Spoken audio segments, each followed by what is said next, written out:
classe supérieure. Allons dans la classe supérieure. Dis à ton frère, dis à ta soeur, allons dans la classe supérieure. Aller dans la classe supérieure, ça veut dire que tu as eu ton résultat positif. Ça veut dire qu'à l'examen, tu as validé. Aller dans la classe supérieure, ça veut dire que il y a des épreuves que Dieu t'a soumises. Et tu as compris ces épreuves-là. Ces épreuves peuvent être d'autres financières. Tu es là, tu es en galère, mais tu résistes.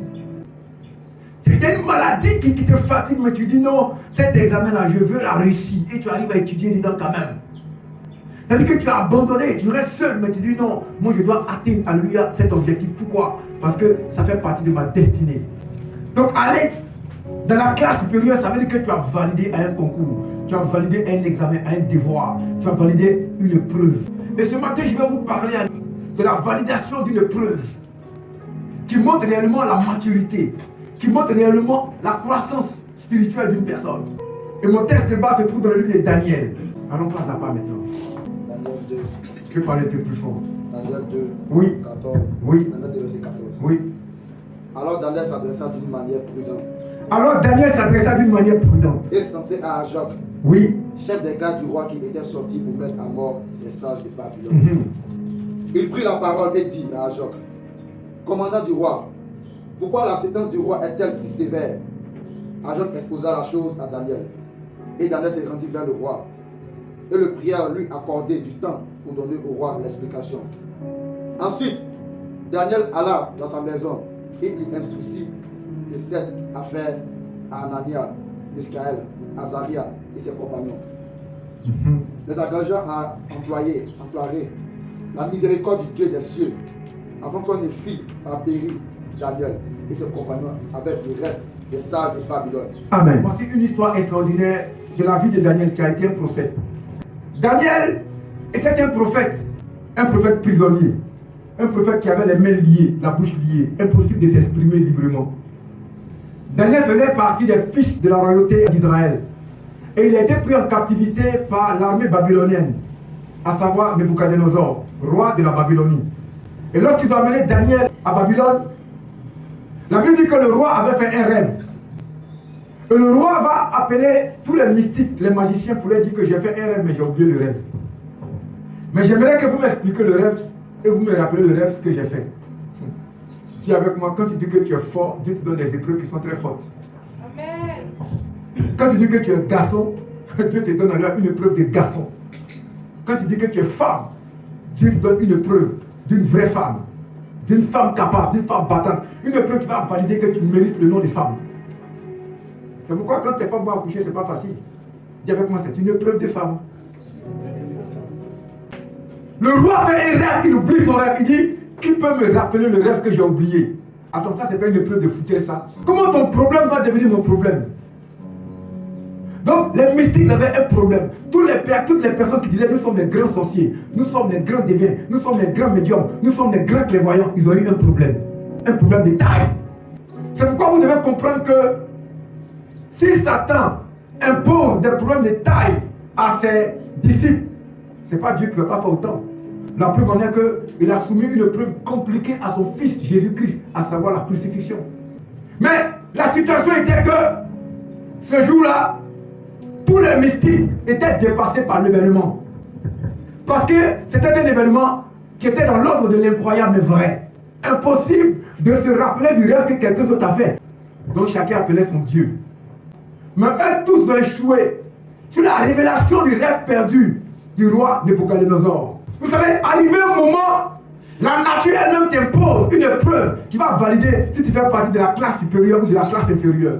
C'est pourquoi quand tu vois une personne qui a une épreuve compliquée qu'on ne peut comprendre, il faut savoir que c'est une épreuve qui vient de très haut. Vois réellement si tu es capable de mériter la classe supérieure. Daniel était un prophète. Il est né prophète. Il est né songeur. Mais il n'avait pas de grandes épreuves. Il n'avait pas de situations compliquées qui pouvaient démontrer à tous ses adversaires qu'il est grand. Dieu va t'amener une épreuve pour que tes ennemis sachent que c'est toi qui es le patron. C'est toi qui es la patronne. C'est toi le lieu qui contrôle l'événement surnaturel et spirituel. Ils ont tous échoué. Mais la Bible dit que Daniel est allé parler à ses compagnons. Je ne sais pas qui sont tes amis. Je ne sais pas à qui t'expliques tes problèmes.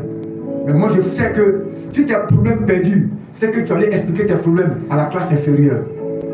Quand il y a une classe dans le domaine de la chrétienté qui est une classe supérieure, ce sont des forces spéciales, ce sont des masterclass. Quand le problème arrive à leur niveau, le problème est arrivé à son terminus. Quand Daniel a appris le problème, il allait dans le conseil des prophètes, il allait parler à ses amis. Voici la situation donnée. La suite de ce passage nous montre réellement que Daniel a eu le succès. Lui et ses amis, Balthazar, Shadrach, Meshach, Abednego, eux tous ont remporté la victoire. Pour que Dieu puisse révéler le rêve égaré de Nebuchadnezzar à Daniel. Mais ce que je vais vous dire aujourd'hui, ce n'est pas de l'histoire de la victoire de Daniel sur les satrapes et les mystiques, mais c'est comment est-ce que Daniel a atteint le niveau pour remonter le devoir et pour trouver la solution. Comment Daniel a fait? Daniel ne s'est pas comporté comme une personne charnelle. Daniel ne s'est pas comporté comme une personne qui raisonne. Daniel s'est comporté comme un homme spirituel. Être dans la classe supérieure, c'est être une personne spirituelle. Spirituelle. Spirituelle. Spirituelle. Si Daniel prenait son temps à aller boire, à chercher les petites filles de gauche à droite, je vous dis la vérité, il allait échouer à l'épreuve. Daniel était dans la condition des prisonniers, des esclaves, pris en captivité chez les Babyloniens. Chez les Babyloniens, il y a la femme gratuitement, il y a de la boisson gratuitement, il y a le péché gratuitement. Mais Daniel a dit, je me préserve pour faire plaisir à mon Dieu. À Babylone, il y avait les critiques, les calomnies, on parlait politique, on parlait prostitution, on parlait péché, on parlait magie, on parlait déviation. Mais Daniel a dit, je me réserve. Aujourd'hui, tu vas avoir des victoires sur les devoirs et les épreuves les plus compliquées de ta vie. Mais quelle est ta nature? Est-ce que tu es une personne naturelle ou tu es une personne spirituelle? La personne qui est charnelle ne peut jamais avoir de grandes victoires dans ses défis de vie. Une personne charnelle, c'est une personne qui est loin de la présence de Dieu, qui ne vit pas comme une chrétienne. C'est une personne qui voit les choses de Dieu comme une folie. Oh papa, il n'y a pas beaucoup de personnes à l'église, il faut quitter la ville. Tu es charnel. Parce que pour toi, l'œuvre de Dieu est une folie en réalité. Une personne charnelle, c'est une personne qui se dit que tu n'as pas assez d'habits, alléluia, pour aller au culte. Oh my God. Une personne charnelle, c'est une personne qui dit non, je ne suis pas le long à l'école, donc il est impossible pour moi d'annoncer Jésus. Une personne charnelle, c'est une personne qui dit que je veux avoir beaucoup d'argent pour m'affimer dans la vie d'abord.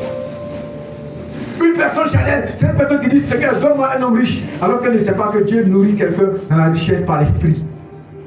Une personne charnelle, c'est une personne, alléluia, qui détruit l'œuvre de Dieu. Daniel n'a pas raisonné comme une personne charnelle. Il n'a pas compris les choses comme une personne charnelle. Il ne s'est pas posé des questions pour dire, mais comment on peut se rappeler du rêve d'une personne qui n'arrive pas lui-même à se rappeler de son rêve? Daniel n'a pas dit, ce devoir-là ne m'appartient pas, cette épreuve-là ne m'appartient pas. Daniel a compris que c'était une occasion pour magnifier la grandeur de son Dieu. Et dans la vie, on a des défis un peu partout. Laisse-moi te dire que c'est une occasion pour montrer à tout le monde que ton Dieu est vrai. Ta soeur n'arrive pas à se marier, tu dois commencer à prier pour elle. C'est une occasion pour montrer que ton Dieu est vrai. Tes frères n'arrivent pas à avoir des diplômes. C'est une occasion pour montrer aux ennemis que ton Dieu est vrai en priant pour tes enfants, pour tes frères, pour qu'ils puissent valider le diplôme.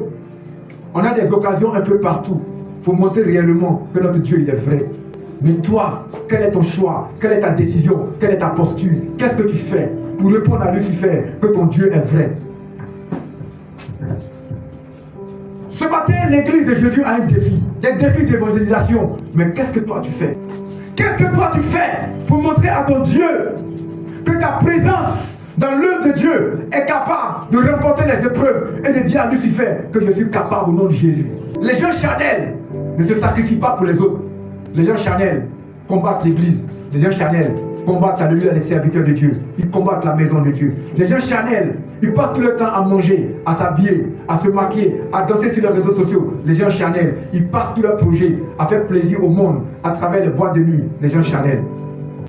Daniel a remporté le défi du rêve de Nebuchadnezzar, tout simplement parce que Daniel s'est consacré. Il s'est consacré pour atteindre la dimension de la classe supérieure. Il s'est concentré parce qu'il n'est pas né pour être un va-t'asseoir. Il s'est concentré parce que son histoire doit pas être l'histoire de tout le monde. Il s'est concentré parce que c'est un héros de la foi. Il s'est concentré parce qu'il a été mis à part depuis le ventre de sa mère. Qu'est-ce que toi tu fais? Tu penses que l'œuvre de Dieu c'est pour le pasteur seulement? Montre-moi tes œuvres. Montre-moi tes actes. Montre-moi les preuves de l'œuvre de la foi que tu as. Les gens charnels sont un problème pour la maison de Dieu, je vous dis la vérité. Les gens charnels sont un problème pour la victoire de Jésus sur la terre des hommes. Les gens charnels.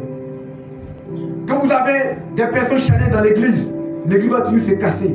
Pourquoi? Parce qu'ils auront toujours le raisonnement. Quand vous avez des personnes charnelles, ils vont toujours aller à trouver des arguments afin d'amener les enfants de Dieu à quitter la voie de la consécration, la voie de la spiritualité. Écoute-moi, dans le livre de 1 Corinthiens 2,14, que l'homme charnel est incapable de comprendre les choses spirituelles. Est-ce que tu comprends? Comment faire un homme spirituel au cours de la journée? La première des choses qu'un homme spirituel fait, il prie. Il prie en permanence. Si tu ne pries pas en permanence, tu es une personne charnelle. Tu ne peux jamais remporter des défis impossibles, des défis incroyables. Un homme spirituel, il prie, il jeûne. Un homme spirituel, il prend conscience de la nécessité d'écouter la parole de Dieu au quotidien. Il ne vient pas uniquement le dimanche pour écouter la parole de Dieu. Il écoute la parole de Dieu le lundi, le mardi, le mercredi, le jeudi, et le vendredi et le dimanche. Mais toi, tu ne connais même pas les versets bibliques et tu prétends être une personne spirituelle. Laisse-moi te dire que dans les défis de la vie, Satan va toujours marquer sur toi. Daniel était rattaché à la parole. À la parole. Quand il avait une situation compliquée, il partait voir ses frères spirituels comme lui aussi, pour essayer de lui situer la chose. Mais quand toi tu as des problèmes, qui tu vas voir? Ton père, est-ce qu'il est spirituel? Ta mère, est-ce qu'elle est spirituelle? Tes amis, est-ce qu'ils sont spirituels?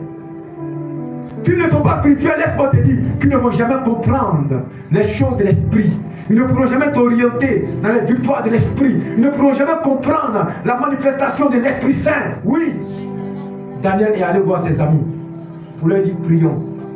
C'est au nom de cette réalité que l'église a été créée. Pour que toi et moi on se parle sur la base de la parole. Pour que toi et moi on se conseille sur la base de la parole. Mais est-ce qu'aujourd'hui les églises se disent la vérité? Est-ce que les fidèles se parlent aujourd'hui? On ne se parle pas. Daniel était concentré. Il était fixé. Il n'était pas distrait. Oui, on pouvait le distraire avec de la nourriture. On pouvait le distraire avec une belle femme. On pouvait le distraire avec une bonne position. Daniel a dit, je refuse tout ce que vous me donnez, car je refuse la souillure. Tu es distrait actuellement par l'argent de quelqu'un, par la beauté de quelqu'un, par la condition de vie de quelqu'un. Ma fille, tu es distrait. Mon fils, tu es distrait actuellement. Mais regarde comment les épreuves de la vie sont en train de te dominer et te mettre dans la classe inférieure. Le problème d'argent te fatigue.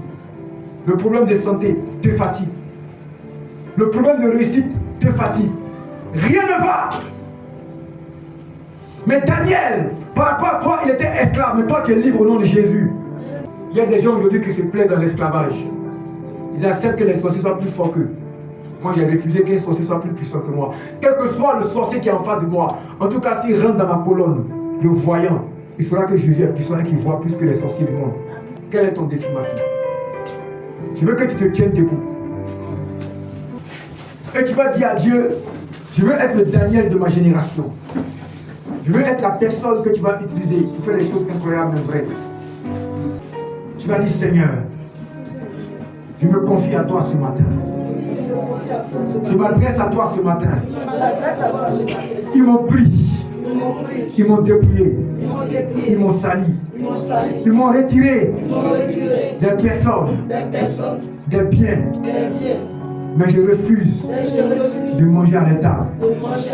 Comme Daniel avait refusé de manger à la table royale de Pharaon, de Nebuchadnezzar. Mais toi, Dieu, tu as permis à Daniel de voir dans le rêve perdu de Nebuchadnezzar. Alors je prie maintenant, où est mon épreuve qui va valider que je suis la personne qui a été choisie par le ciel pour marquer sa génération. J'appelle à Dieu maintenant qui m'accorde la position qui m'est due en tant que fils du royaume. Au nom puissant de Jésus-Christ, je vous dis Amen.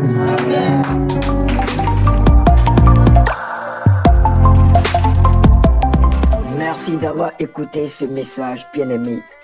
Si ce message vous a fait du bien, n'oubliez pas de liker, de partager et de faire vos dons au numéro Orange Money ou Wave plus 225 07 07 39 66 22 ou le plus 225 05 44 82 79 22.